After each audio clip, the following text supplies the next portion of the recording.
प्यारे विद्यार्थियों, आज की जो ई क्लास है, ई कक्षा है, उसमें आपका स्वागत है।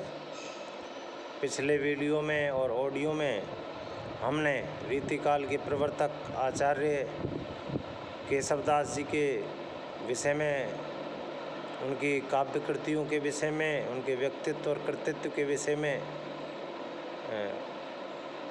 काफ़ी चर्चा की और हमने उनके पिछले वीडियो में रामचंद्रिका से राम की वंदना और सरस्वती वंदना को पढ़ा, उनका अध्ययन किया, उनके शिल्प सौंदर्य और उनकी दुरूहता क्लिष्टता की कविता को आप तक पहुंचाया।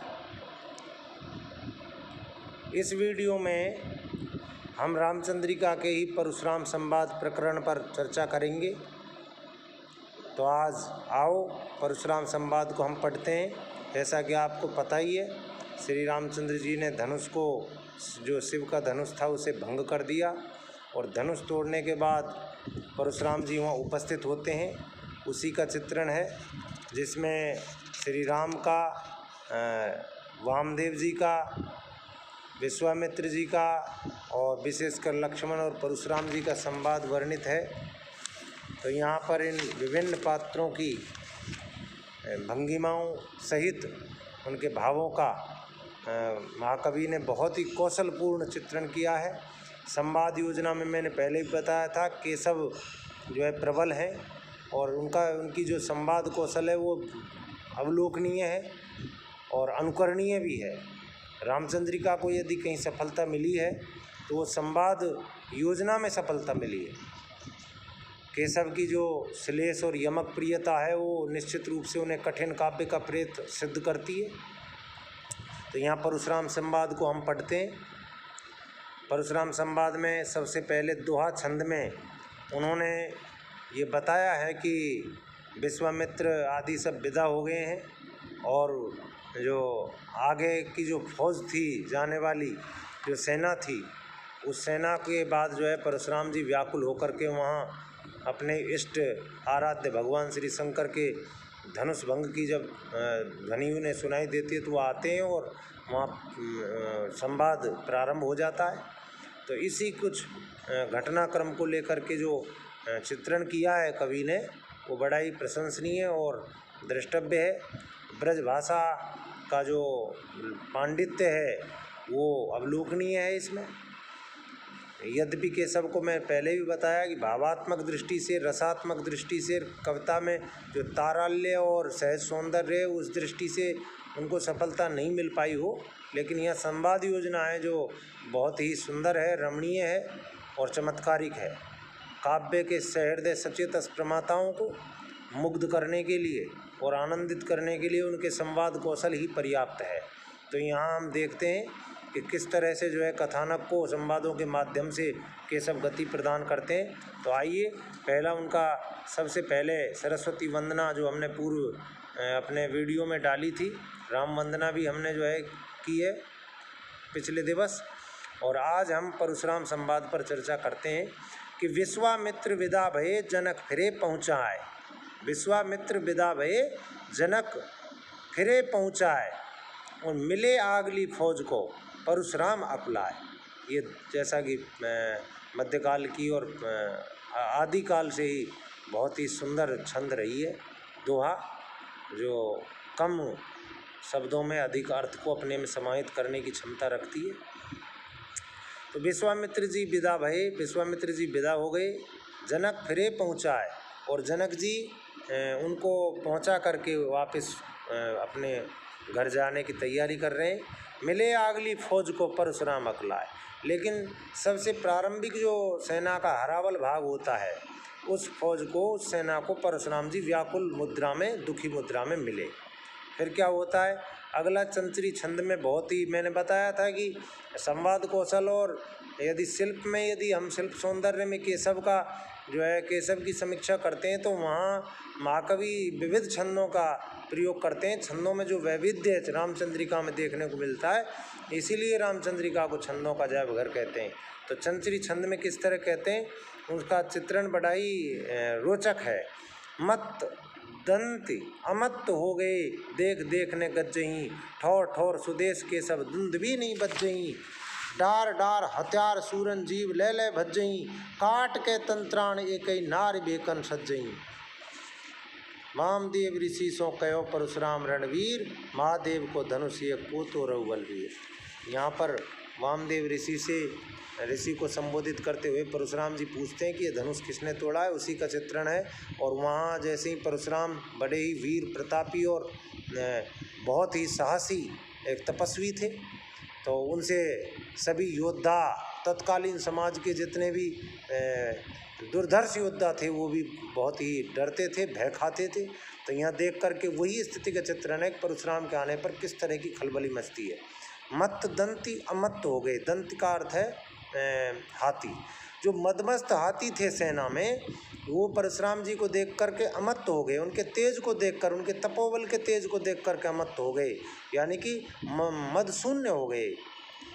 देख देख ने गज्जई, वो मदमस्त हाथी परशुराम को देख करके गर्जना नहीं करते हैं अब, यानी कि परशुराम का तेज और उनकी दीप्ति और उनकी कांति, शोभा और उनका बल, पौरुष और साहस इतना बड़ा है, इतना बृहद है, इतना महान है कि मदमस्त हाथी जो चिंगाड़ते हैं सेना में, वो मदमस्त हाथी अपने मदता को भूल करके मत दंत अमत्त हो गए।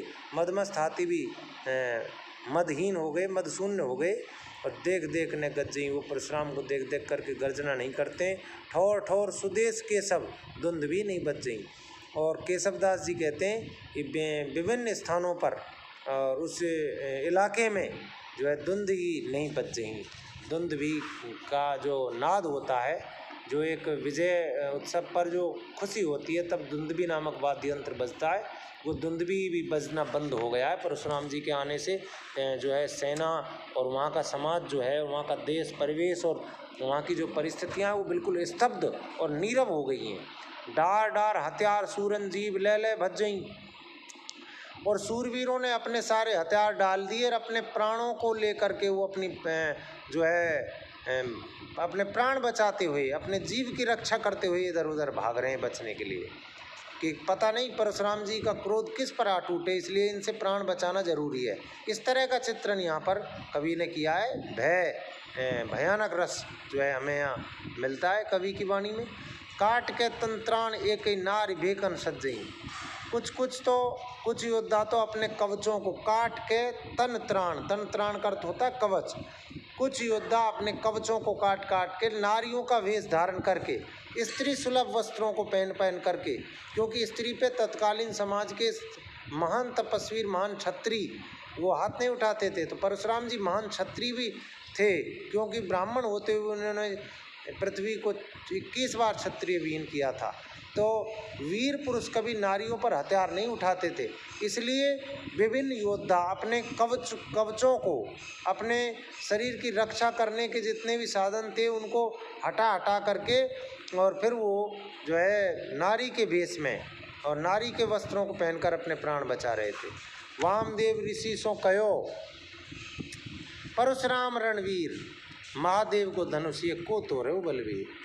और परशुराम जी ने ऐसी स्थिति देख करके कहा, वामदेव जी ऋषि जी आप कहिए परशुराम रणवीर, रण में वीर परशुराम ने, बड़े योद्धा, महान तपस्वी, महान योद्धा, युद्ध के योद्धा हैं जो परशुराम जी, वो बोले ऋषि वामदेव जी से कि महादेव को धनुष ये को तोड़े बलवीर।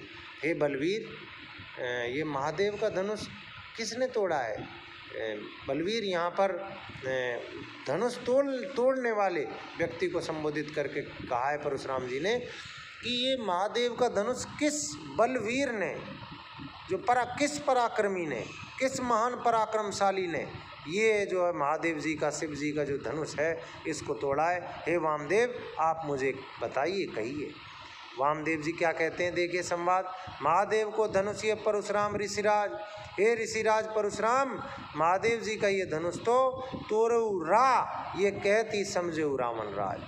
और वामदेव जी ने केवल राम का नाम में प्रथम अक्षर रा बोला कि ये महादेव का धनुष तो रा, ऐसा कहकर वो चुप हो गए। इतने में ही उन्होंने समझ लिया कि रावण ने तोड़ा है। अच्छा, परशुराम सोचते हैं कि अच्छा, रावण की ये हिम्मत, रावण ने ये धनुष तोड़ा है। अब चंद्रकला छंद में परशुराम जी क्या जवाब देते हैं, फिर वो जानते हैं कि इस धनुष को, क्योंकि वामदेव जी को पूरा उन्होंने बोलने भी नहीं दिया, राम का नाम ले रहे थे वामदेव जी, तो बीच में ही परशुराम जी ने कहा अच्छा, वो समझे कि रावण ने तोड़ा है, रा कहा है तो रावण में भी रा आता है और रा अक्षर राम में भी आता है, तो जल्दी वो कर गए और बहुत ही शीघ्रतावश उसको रावण समझ गए। यही संवाद कौशल है केशव का। यहाँ पर वो किस तरह की कल्पना घड़ लेते हैं और किस तरह से संवाद संप्रेषित करते हैं। परशुराम क्या कहते हैं, बरबान सिखीन अशेष समुद्र शोक सखा सुख ही तर्यो, पुन लंकई ओट कलंकित के, फिर पंख कलंकई की भरियो, बल भूंज के राख सुखे करके, दुख दीरग देवन को हरियो, चितकंठ के कंठन को कटला, 10 कंठ के कंठन को करी। अनुप्रास की जो है शाब्दिक चमत्कार दर्शनीय है। और यहाँ पर देखिए शब्द योजना बहुत ही सुंदर है केशव की।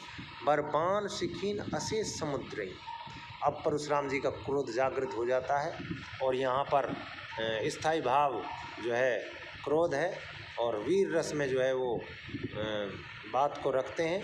और यहाँ बरबान सिखीन अशेष समुद्री, बर श्रेष्ठ, बाण सिखीन बाणों के, सिखी धनुष बाण, यानी कि जो तीव्रतम उनके बाण हैं उनसे अशेष समुद्री, अग्नि के समान, अग्नि बाण जो हैं उनके श्रेष्ठ, उनसे अशेष मान संपूर्ण समुद्रों को सोख के, हे सखा वामदेव सुख ही तरियों, सुखपूर्वक पार कर लेना, सुखपूर्वक पार करूँगा।